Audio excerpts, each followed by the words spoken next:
Have you ever felt like you're facing something just too big? An obstacle that feels enormous, insurmountable? A problem that's taller than you, louder than you, and just feels stronger than you. For some of us, that giant is fear. For others, it's crushing debt.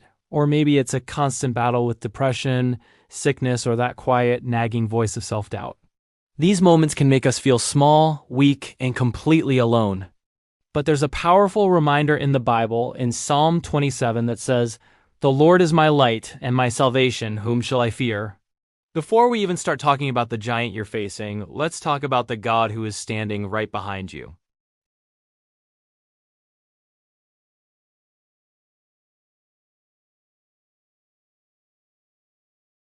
Imagine this scene, an entire army, the Israelites frozen in fear on one side of a valley. And walking in the space between them is a monster of a man.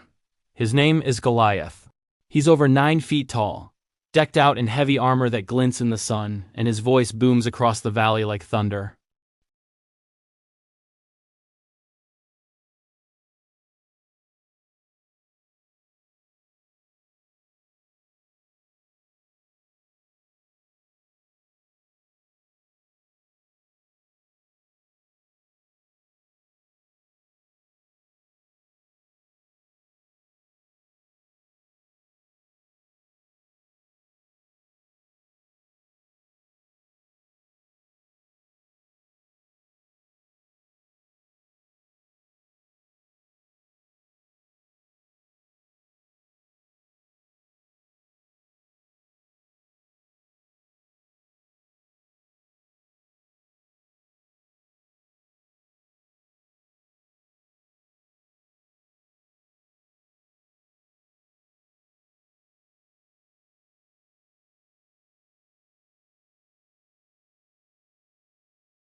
David saw an opportunity for God to show his glory.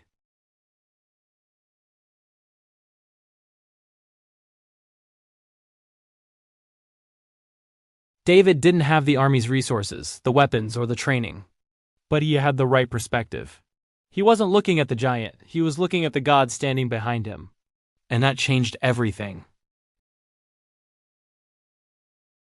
Before David ever got the chance to face Goliath, he had to face rejection from his own people. His own brothers mocked him for even being there. King Saul, the leader of the army, doubted him, looking at him like he was just a kid. The entire army pretty much ignored him. This is so true for our own lives, isn't it?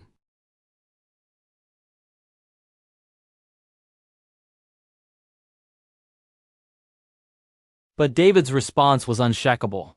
He told the king, "The Lord who rescued me from the paw of the lion and the paw of the bear will rescue me from the hand of this Philistine."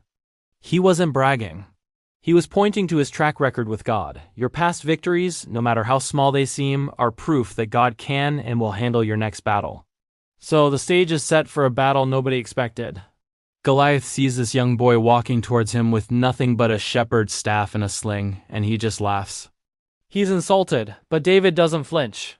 He declares with incredible boldness, "You come against me with sword and spear and javelin, but I come against you in the name of the Lord Almighty, the God of the armies of Israel, whom you have defied." Then David does something incredible. He takes a single smooth stone from his bag, places it in his sling, and runs towards the giant. He swings the sling just once and lets the stone fly.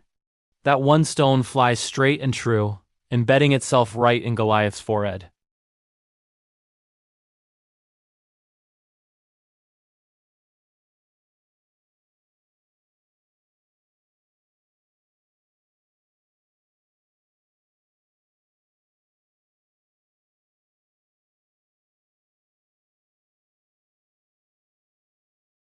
Now let's bring this story home to our lives today.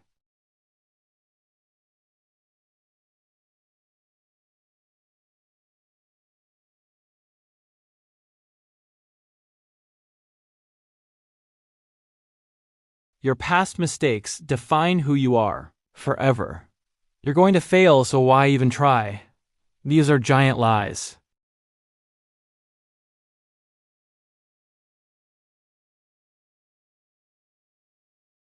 Every giant, no matter how intimidating, has a weak spot. Every problem has a solution.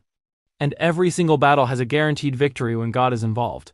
The key is to stop looking at the size of the giant and start looking at the size of your God. So, how do you actually defeat your giant today? Let's create our own David strategy. It's simpler than you think. First, remember what God has already done for you. Look back at your life. If He brought you through a tough time before, He will absolutely help you again. Second, stop magnifying the giant. Stop spending all your time telling God how big your problem is, and start telling your problem how big your God is. Shift your focus. Third, use what's already in your hand. David didn't need King Saul's armor. It didn't even fit him. He used his simple sling and stone, something he was already an expert with. You don't need new weapons either. God has already given you skills, faith, courage, and ideas. Use what you have, and finally step forward in faith. David ran toward Goliath. Don't run away from your challenges anymore. It's time to confront them with God by your side. In the end, it comes down to this powerful truth. Your giant will fall. In the story, David makes it clear. The battle is not yours, it is the Lord's. Whatever giant you are facing today, whether it's fear, depression, a financial struggle, rejection, sickness, or deep self-doubt, I want you to hold on to this promise. God equips ordinary people to defeat extraordinary giants. Just like David, you might not feel qualified. You might not feel strong enough or brave enough,